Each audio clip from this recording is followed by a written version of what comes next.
Merci de rester avec nous. C'est la seconde partie du deuxième panel du forum de cette semaine. Colonisation, un bien ou un mal pour l'Afrique, c'est ce dont nous parlons avec Dr Koumtchan Siamgou. Il est diplômé de l'IEP Sciences Po, docteur en sciences de gestion, auteur de l'ouvrage de l'apprentissage démocratique, une méthode du changement au Togo. Il a aussi écrit La République des chiens. Deuxième invité, Dr Folly Ekwe, il est historien, président du mouvement panafricain Alaga, MPA, enseignant-chercheur à l'université de Lomé. Il a publié aussi des ouvrages, dont Sylvanus Olympio, au cœur des relations franco-togolaises. Avant la pause, nous étions en train de parler des velléités de renaissance des Africains. Après un passé difficile, esclavagisme après colonisation, mais dans quelles conditions l'Afrique peut-elle renaître, et surtout dans un contexte d'indépendance, les pays africains vont commencer par célébrer leur indépendance un à un. Maintenant, le Togo, déjà le 27 avril, va célébrer son indépendance. Mais la question que je voudrais vous poser, est-ce que vous êtes d'avis avec ceux qui pensent que cette indépendance acquise par les pays africains, une indépendance, est-ce qui peut susciter cette renaissance, est-ce qu'elle est simplement factice? Est-ce que c'est seulement sur les papiers? Ou est-ce que vous considérez que ce qui a été signé, les papiers signés dans les années 60, là, constitue une vraie indépendance pour nos pays? Dr Siamgou. La question en elle-même est très complexe et c'est difficile de donner une réponse affirmative. L'indépendance politique, nous l'avons sur le papier, parce que on est indépendant, nous avons des chefs d'État, nous avons en fait une organisation administrative, c'est nous qui décidons d'un certain nombre de choses et quand il y a des organisations internationales, nous sommes représentés. Sur ce plan, je pense quand même qu'on peut admettre que nous sommes indépendants. Et il faut aussi dire que au-delà de l'indépendance politique, il y a aussi une conscience qui est de plus en plus aujourd'hui d'actualité. La jeunesse africaine aujourd'hui, c'est pas la jeunesse d'il y a 60 ans. Et cette indépendance-là, elle mérite quand même d'être économique. Et là se pose aussi une autre question, parce que quand on revient à la question de la colonisation, il faut quand même donner des différences au niveau de la colonisation, parce que quand on me parle de la colonisation, je peux entendre qu'il y a eu plusieurs colonies, des colonies d'exploitation, des colonies en fait de peuplement ou de plantation, des colonies aussi, on peut parler du direct role ou de l'indirect role. L'impact en fait de cette colonisation sur chacun des peuples en fait est différent. Quand je prends la Côte d'Ivoire qui est presque identique en termes de superficie et de population au Ghana, on voit aujourd'hui que le Ghana a une autre forme de développement, parce qu'après tout, quand on parle d'indépendance, quand on parle véritablement de notre liberté ou de notre autonomie, ça sous-entend aussi notre capacité à montrer notre niveau de développement. Et quand je vois les pays francophones par rapport aux pays anglophones, ça pose question. Parce que les économistes du développement montrent combien les pays francophones ont des difficultés. Et ça revient à la question du franc CFA avec tous les mécanismes qui sont posés. Et on a de célèbres économistes qui en parlent d'ailleurs avec clarté. Et est-ce que nous avons pour l'instant une indépendance économique? Cette question vient compléter votre question. Est-ce que c'est une farce, notre indépendance? Est-ce que aujourd'hui les entrepreneurs africains peuvent véritablement, avec leur capacité, mettre en place des économies, plutôt des entreprises qui exportent autant qu'on importe? Est-ce que les produits que nous consommons aujourd'hui, d'où ça vient? Est-ce que nous avons des industries qui fonctionnent? Donc, la question de notre indépendance est posée sous l'angle, bien sûr, culturel, sous l'angle, je dirais, économique, sous l'angle historique, mais il revient aussi de poser la question sous l'angle de notre capacité à un moment ou à un autre de nous affirmer au travers le monde. Le Covid, aujourd'hui, est une problématique qui est posée à toute l'Afrique.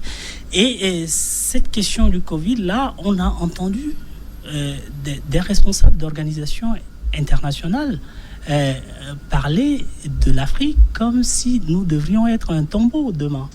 Et comme si, de par notre sous-développement, on ne pouvait pas réellement affronter cette réalité. Donc, qu'on parle de nous de cette façon, ça montre combien nous sommes sous-estimés, ça montre combien nous sommes en fait presque inexistants, et ça revient de se poser la question, est-ce que nous sommes réellement suffisamment indépendants pour montrer aux yeux du monde que nous existons? Et je reviens à un livre d'ailleurs de Joseph Kizerbo qui parlait de l'économie de la traite, et aujourd'hui il y a une économie de la colonisation qui est tenue non pas par nous les colonisés, mais par les anciens colonisateurs, et chaque fois avec bien sûr les organisations internationales, on peut revenir sur la question du FMI, de la Banque mondiale, avec tout ce qu'ils avaient mis en place après les indépendances dans les années 79, par exemple. Donc, ça pose réellement la question de notre indépendance. Néanmoins, je pense que nous prenons conscience de nos difficultés. La jeunesse africaine est en train de prendre conscience, et du point de vue technologique, on voit très bien, les gens pensent qu'ils ont, bien sûr, avec Internet, ce sont eux qui ont inventé, mais nous nous approprions ces réalités technologiques et scientifiques-là, ce qui nous permet aux yeux du monde de montrer que nous avons une capacité demain d'être à la hauteur, même si ce n'est pas encore arrivé.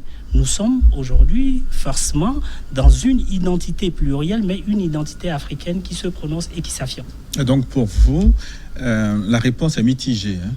Réponse sur papier, mais il revient aux Africains eux-mêmes de s'affirmer, de conquérir cette indépendance. Oui, politiquement, oui. Économiquement, compliqué. Technologiquement, nous avançons. Et je pense que notre indépendance, c'est un processus aussi, après tout. L'indépendance, et je pense qu'on en reviendra, ce n'est pas un État, ce n'est pas figé, ça doit être processuel. Et je pense que nous sommes à une étape où nous devons réellement nous asseoir et prendre aussi, c'est ce qu'on disait tout à l'heure avec mon ami Ekoué, les conjonctures peuvent nous permettre aussi de nous repositionner et de voir le regard que portent les uns et les autres sur nous et parvenir à nous dire voilà comment nous devons nous réaffirmer, nous approprier notre histoire, notre présent et notre futur. Et je rappelle aux téléspectateurs que nous avons changé de thème et de plateau. Ils peuvent continuer par participer à notre forum en envoyant leurs questions sur nos comptes Twitter, Facebook et sur notre numéro WhatsApp qui doit s'afficher sur l'écran. Alors, docteur Ekoué, les pays africains, beaucoup ont signé leur indépendance dans les années 60. Est-ce que cette indépendance est réelle à votre avis? Bien. D'abord, c'est une, comme vient de le dire mon collègue, c'est une question un peu compliquée. Du moment où vous employez des termes qui sont à cheval entre la sociologie politique, le droit et l'histoire. Même la philosophie. Vous savez, le concept d'indépendance est un concept dont nous nous méfions beaucoup, parce que l'indépendance en tant que telle n'existe pas. Les conditions de la société sont telles que c'est la dépendance qui est normale et qui existe. L'état d'indépendance est très rare. Si je dirais que l'état d'indépendance est inexistant, n'est-ce pas, dans le cursus existentiel. Du coup, lorsque on dit que tel pays est indépendant, tel pays ne l'est pas, je ne sais pas exactement de quoi on parle.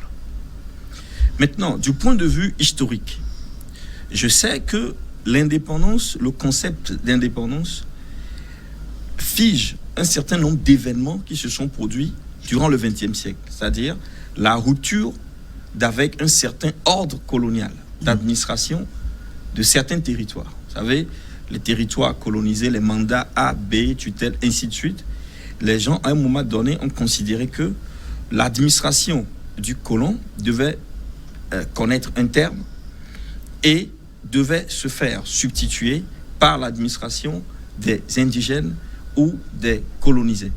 C'est ce processus-là, cette transition que les gens appellent indépendance, du point de vue historique.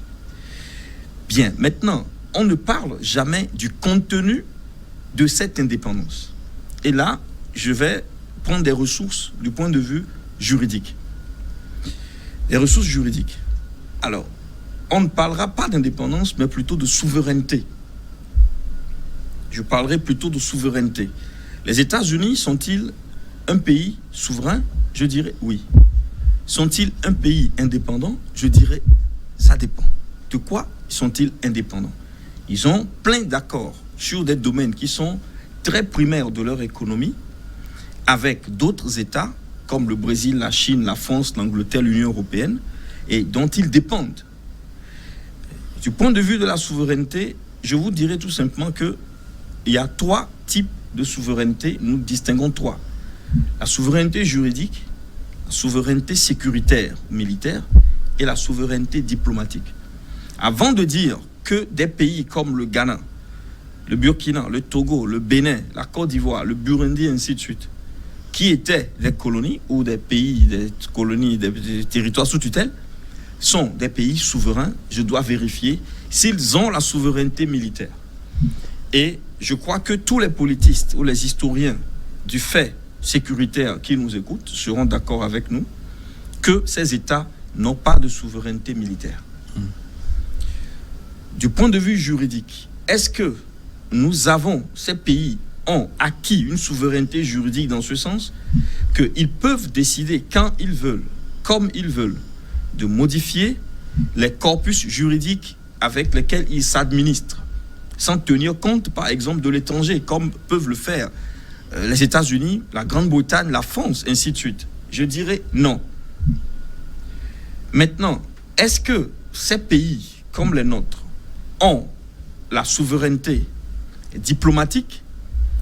Ici aussi, la réponse est mitigée.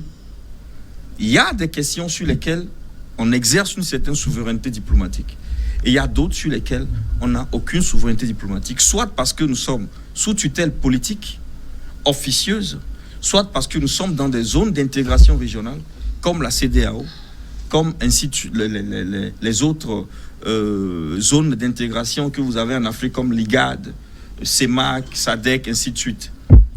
Donc, nous avons acquis la possibilité de nous administrer nous-mêmes. Ce n'est pas de l'indépendance stricto sensu. L'indépendance ou la souveraineté est un processus.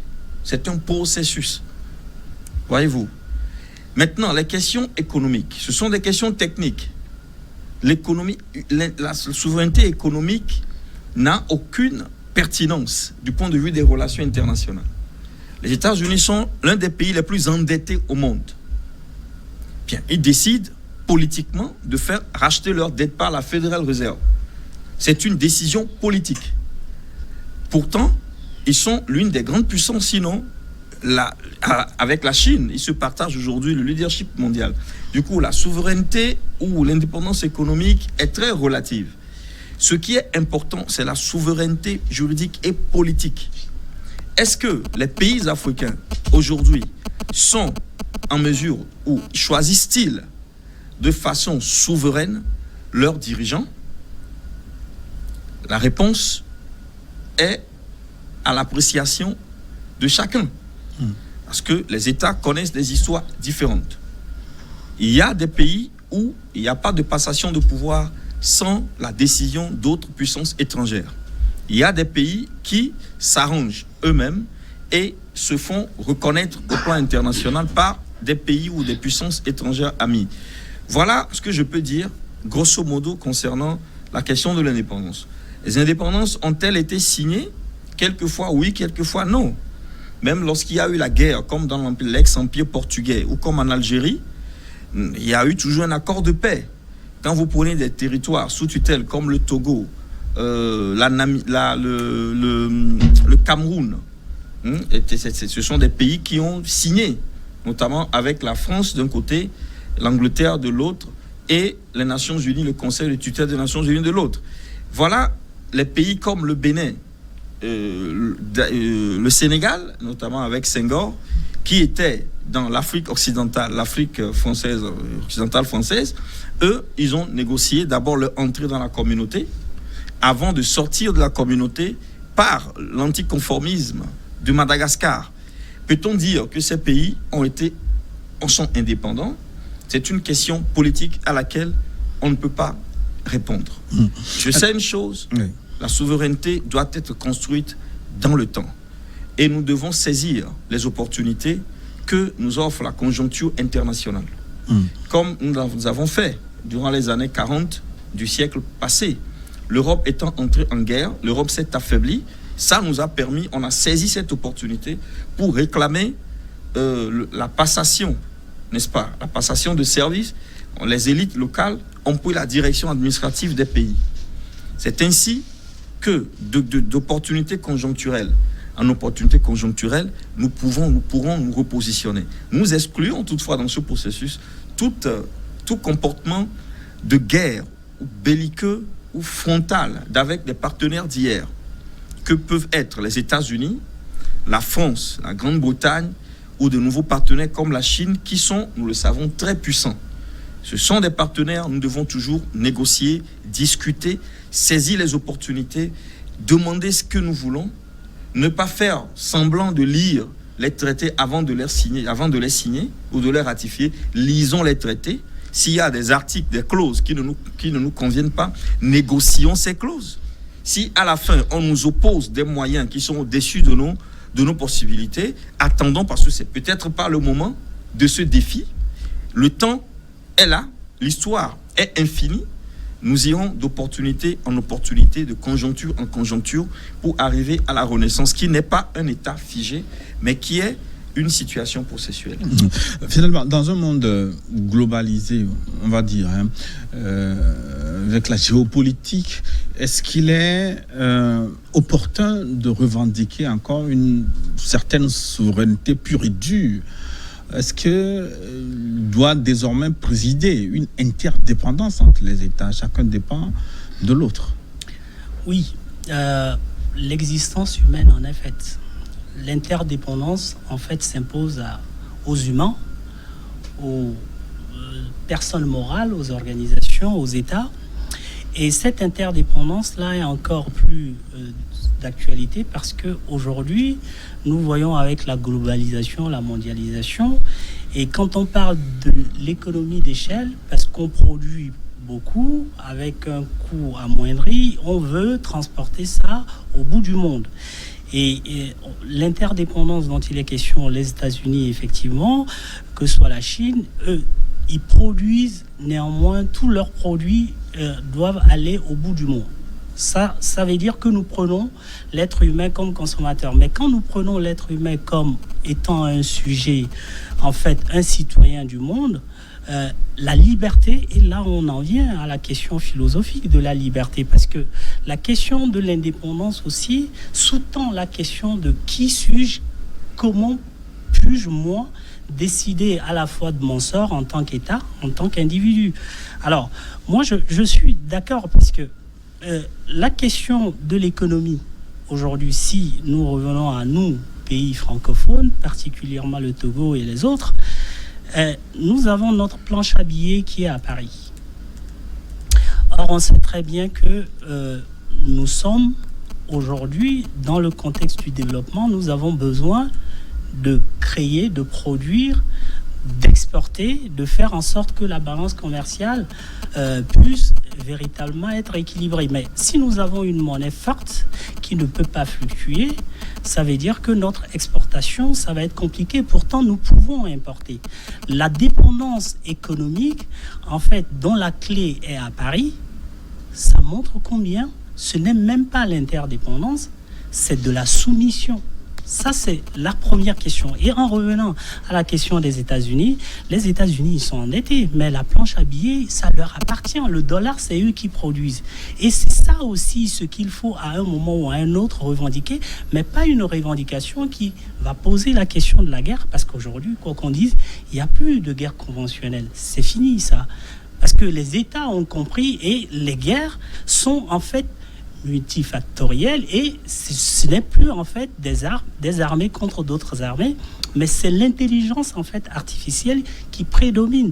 Et pour revenir à la question simple de notre liberté, comment un État peut-il réellement affirmer sa liberté? C'est la question de la négociation. Parce que la négociation, ça profite aussi à ceux-là qui sont sur la table, mais ça pose clairement la question de l'égalité de ceux qui sont sur la table.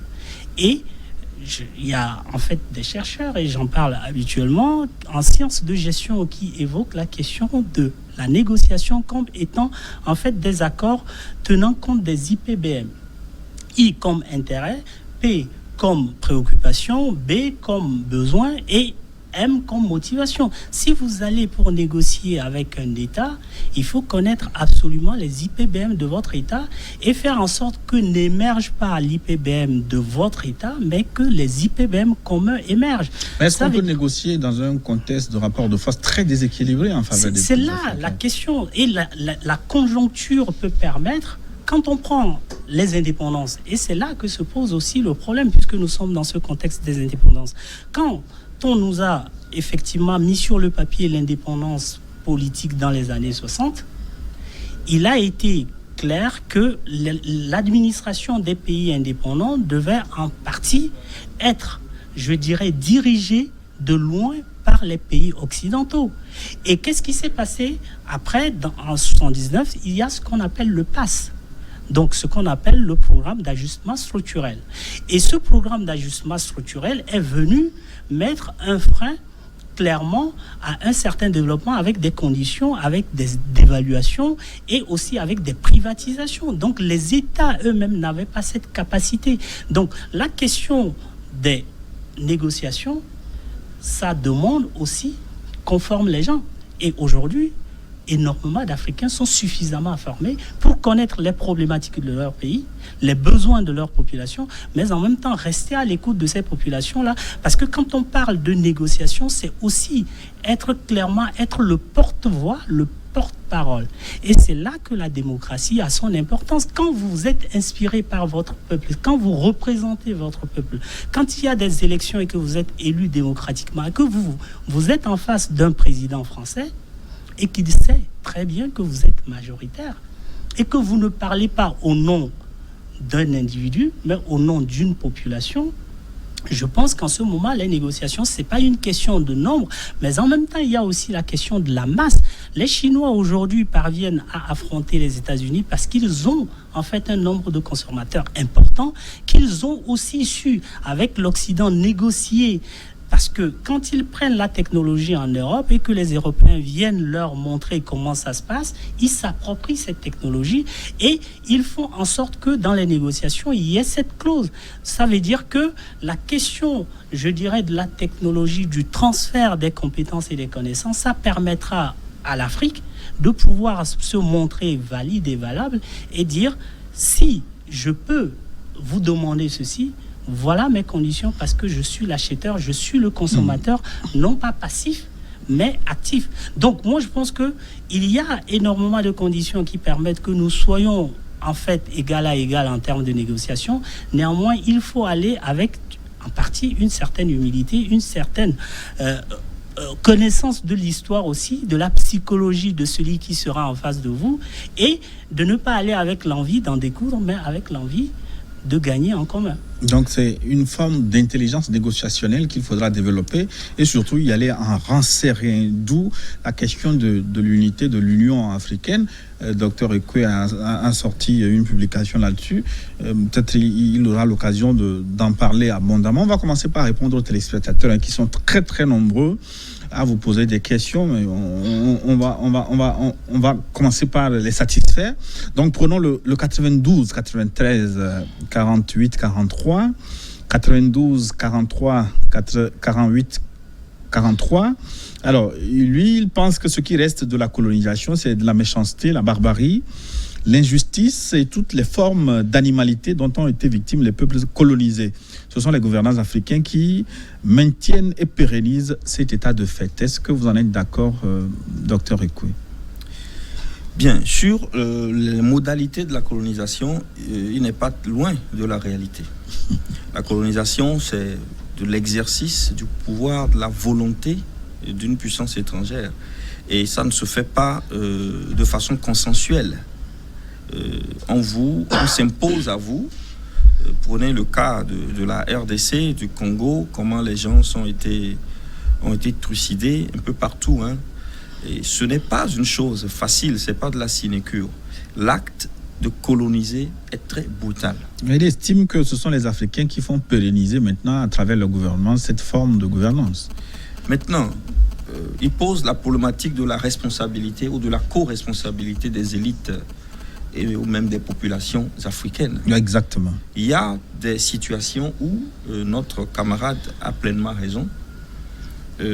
Si vous étudiez le modus operandi de l'entreprise coloniale, vous vous rendez compte que s'il n'y avait pas eu des supports endogènes aux stratégies coloniales, la colonisation n'aurait jamais pu se mettre en place.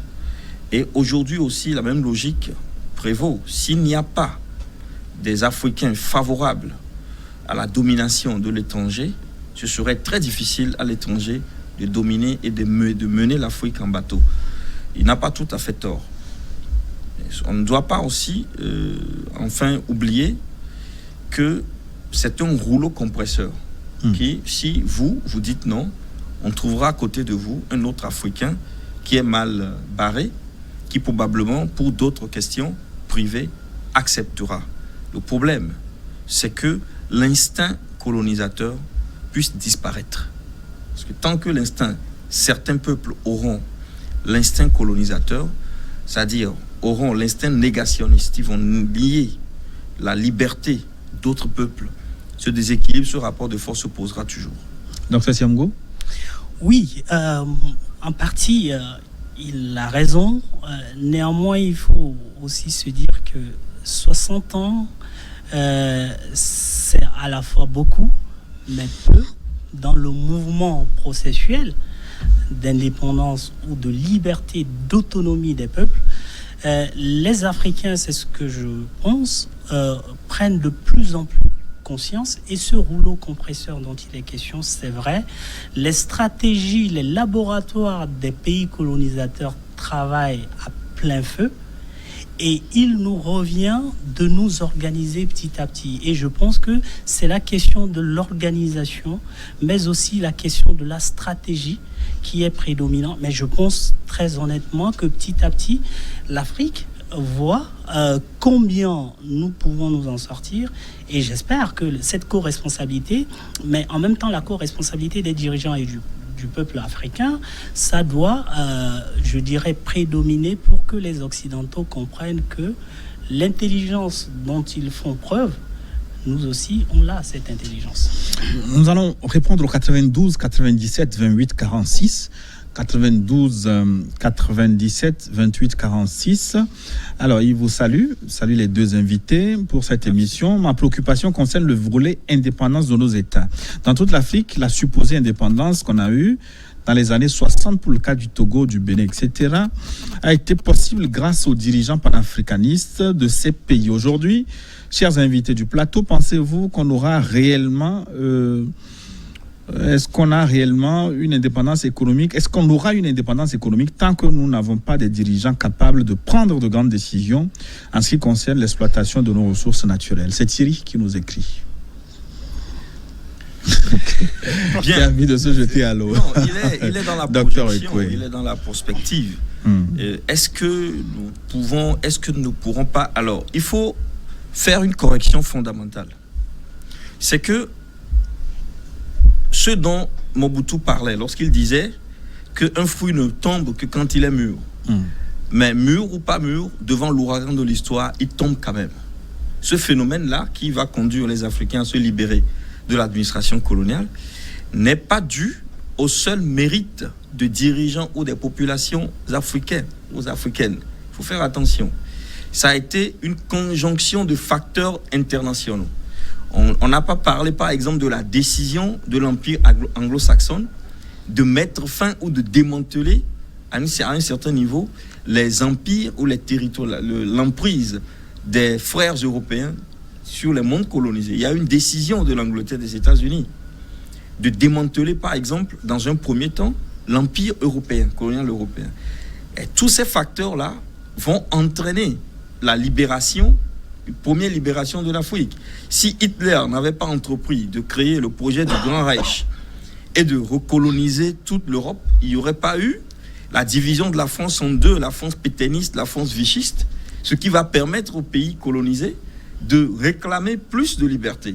Du coup, nous sommes dans un monde très dynamique. Oui. Ce n'est pas parce qu'il y a eu les Kwame Nkrumah, les Sylvanus Olympio et tous les autres qui se sont battus qu'on a eu l'indépendance. Et la décolonisation est venue du fait aussi de la survenue de la Deuxième Guerre mondiale où les Africains sont allés constater certaines faiblesses. Tout à fait. Il y a plein de facteurs.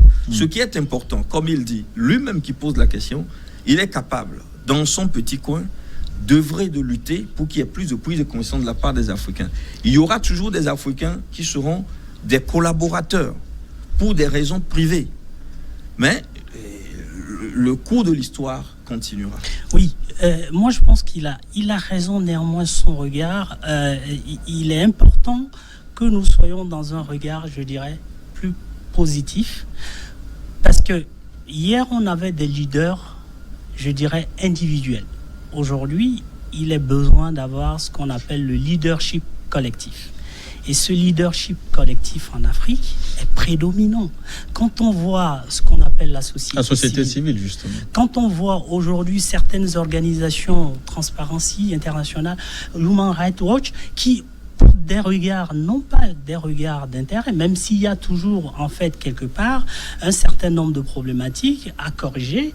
Néanmoins, on voit la jeunesse africaine qui s'approprie un certain nombre de choses. Donc, hier, on avait des leaders, en fait, individuels qui étaient, je dirais, qui méritent qu'on les applaudisse. Néanmoins, aujourd'hui, un président africain, avec toutes les problématiques, toutes les conjonctures qui se posent à lui, s'il joue le panafricaniste, je pense qu'il n'aurait pas la même envergure, la même carrure qu'un Kwame Nkrumah. Donc, il faut parier sur le leadership, je dirais, collectif, et laisser aussi le temps faire son œuvre. Le 90, 88, 10, 80, 90, 88, 10, 80. Bonsoir. Pourquoi Sylvanus Olympio n'a pu signer le déploiement de militaires français du territoire togolais? Je ne sais exactement à quoi il fait allusion. Je renvoie la question à l'historien. Oui, je n'ai pas très bien compris. Pouvez-vous relire? Pourquoi Sylvanus Olympio n'a pu signer le déploiement des militaires français du territoire togolais? Ok. Je vais reformuler sa question telle que je l'ai comprise. Ouais. Il demande pourquoi Sylvanus Olympio n'a-t-il pas accepté par signature que les militaires français soient déployés sur le territoire national. Ouais. C'est ce qu'il dit. Je crois. Voilà. Alors, une réponse très simple, c'est que dans le principe des indépendantistes togolais de l'époque, il n'est pas possible que le territoire national soit occupé par une armée étrangère. C'était dit, redit plusieurs fois, et lors des négociations de septembre 1958 à Paris et des négociations de 61-62, Michel Debré, notamment le 15 décembre 62, lorsque Sylvanus Olympio était à Paris, il a demandé au président togolais d'accepter de signer le paquet d'accords qui aurait permis le déploiement, n'est-ce pas, de l'armée française au Togo. La réponse a été la même. Le Togo étant ou se revendiquant d'une certaine indépendance, souveraineté, ne peut accepter qu'il y ait une base militaire au déploiement de militaires d'une puissance étrangère ici. Toutefois, la coopération militaire était possible parce que il y avait notamment le bureau des coopérants, bureau militaire, sur place. Il y avait plein de gendarmes français au Togo qui étaient les instructeurs, notamment sur la base d'un accord, un accord épistolaire qu'il y a eu en mai 1960, qui a permis à la France de pouvoir déployer du personnel technique des coopérants pour former les unités mobiles et l'armée togolaise. Mais Sylvanus Olympio voulait négocier le déploiement d'une force française sur la frontière Togo-Ghana, ce qui n'a pas été vraiment possible. Voilà, c'est une question de politique ou de choix politique du premier gouvernement du Togo indépendant. 227 96 44 22 93, une question du Niger. 227 96 44 22 93. La question est plus ou moins longue. La colonisation est l'une des problématiques de l'Afrique qui prend une autre forme d'un sujet tabou aux intellectuels africains. L'Afrique est un continent émergent mais mal gouverné. L'Afrique est loin le continent le plus riche au monde avec des énormes ressources minières. Ce qui retarde ce continent, c'est le pillage à grande échelle de ces ressources par les grandes puissances, la France en tête. En gros, c'est un message très long, mais il estime que c'est la France qui continue de faire le malheur des pays africains. Docteur Siamgou. La France continue de faire le malheur des pays africains. Je pense que on ne va pas entièrement lui donner tort, mais il faudra aussi qu'il comprenne que les Africains ont une part de responsabilité dans cette situation. Depuis les années 60, il y a quand même besoin qu'on ait formé un certain nombre de personnes qui puissent réellement mettre en place à la fois les outils, les entreprises nécessaires. Il y a besoin aussi d'une politique économique, d'une politique d'industrialisation. Il y a une stratégie de la France, parce que quand on parle du franc CFA, quand on voit les pays francophones à côté des autres pays, on se rend compte que les pays francophones, en termes de pauvreté, ont plus de difficultés.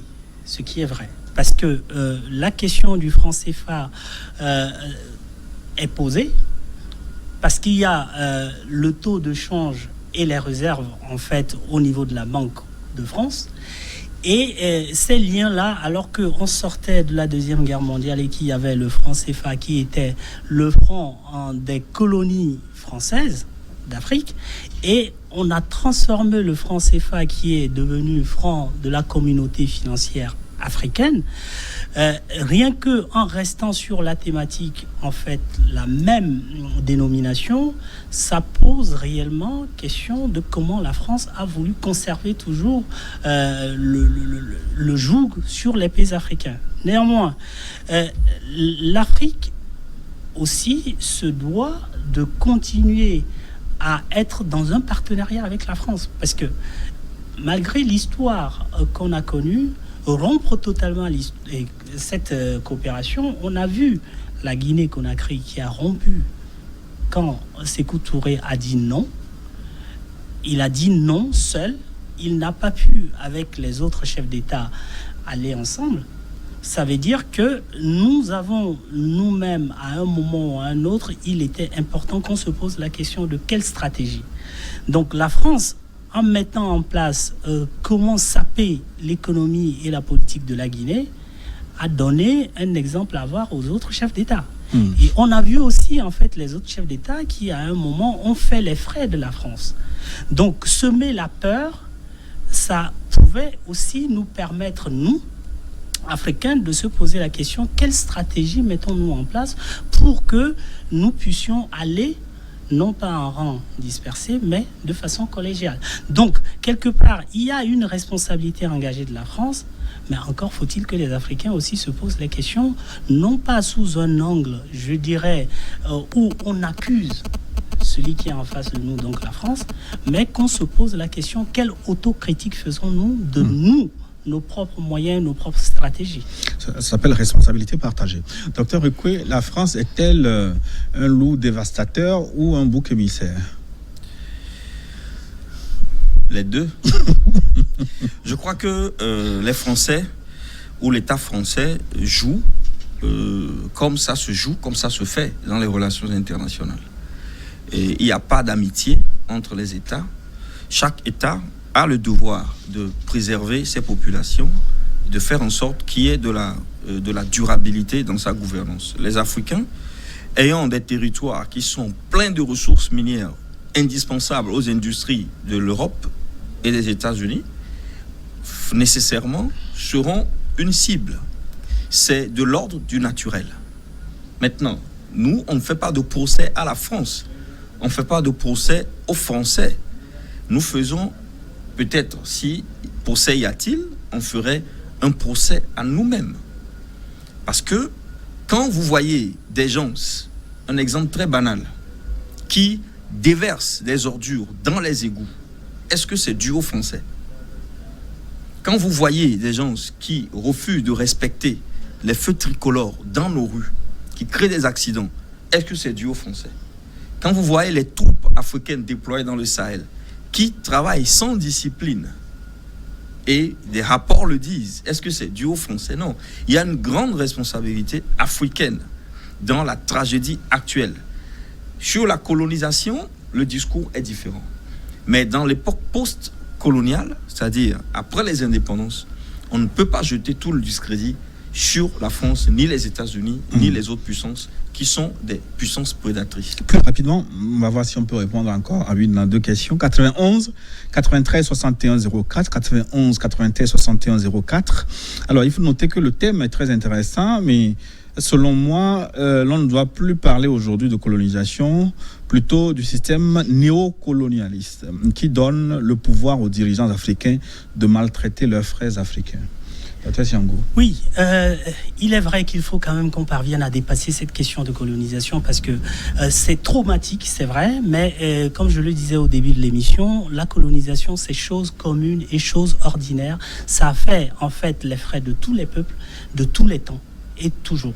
Donc, post-colonial, oui, parce que nous avons quand même dépassé 50 ans et depuis 50 ans, on continue toujours à parler de la colonisation, de la colonisation.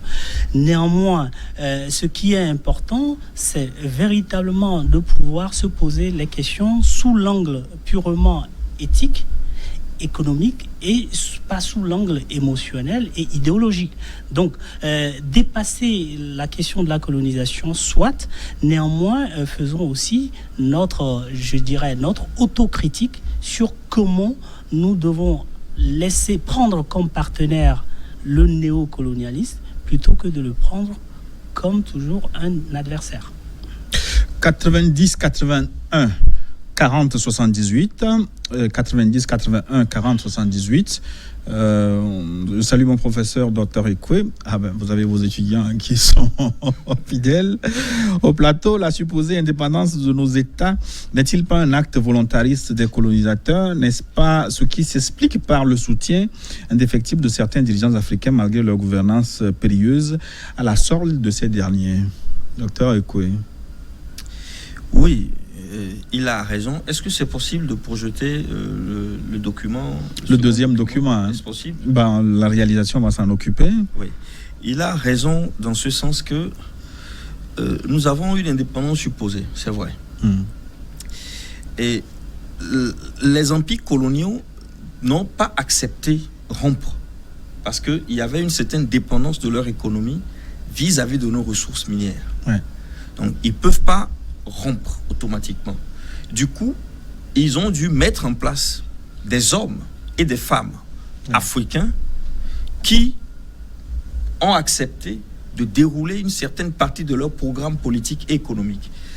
J'aimerais projeter ce document qui est tiré d'une lettre que Eisenhower, en pleine guerre, en 1944, va envoyer au général français Giraud, où il dit « Je suis en mesure de vous assurer que la restauration de la France, dans toute son indépendance, dans toute sa grandeur et dans tous les territoires qu'elle possédait avant la guerre en Europe et Outre-mer, est un des buts des États-Unis. » Vous voyez, c'est très effarant que les États-Unis, en partenaire de la France, aient en quelque sorte garanti à la France de l'aider à reprendre le pouvoir dans toutes ses colonies. Et vous le voyez, les travaux de Verschaff le prouvent, que les Français et les Anglais ont continué le système colonial après les indépendances avec une certaine complicité d'une certaine classe dirigeante africaine, n'est-ce pas?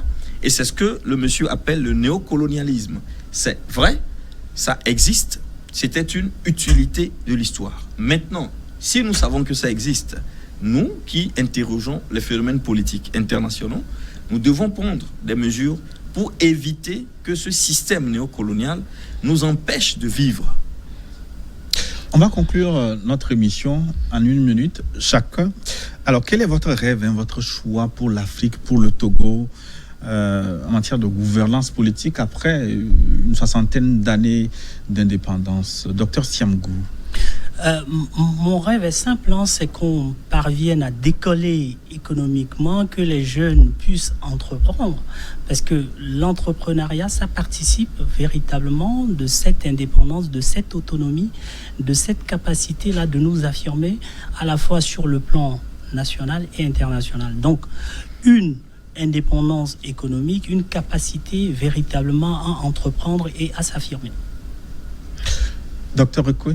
Je souhaite que l'Afrique observe beaucoup plus le monde pour ne pas se faire toujours surprendre par les événements mondiaux. Ça aussi, c'est court, c'est précis, pour une fois. Oui. Vous avez fait moins de... En tout cas, merci à vous pour votre participation à ce plateau. On va souhaiter une bonne célébration dans le contexte du Covid-19 à tous les pays africains qui ont accédé à la souveraineté internationale. Ça fait 60, 61, 62 ans pour certains. Et pour le Togo, c'est le 27 avril dans quelques heures. Merci, Dr Siamgou. Et je recommande vos ouvrages à nos téléspectateurs. Au cœur, plutôt La République des chiens. Et l'apprentissage démocratique. La République des chiens, ça se trouve où? C'est un roman, mais ce n'est plus aujourd'hui d'actualité. C'est de l'apprentissage démocratique, une méthode du changement qu'on peut trouver au Bon Pasteur si c'est pas épuisé. Et puis pour vous, docteur Folly, Sylvanus Olympio, au cœur des relations franco-togolaises. Sylvanus Olympio. Au cœur des relations franco-togolaises, c'est toute l'histoire de la diplomatie de 58 à 63, juin 63. Merci. Dans un instant, une nouvelle édition de journal.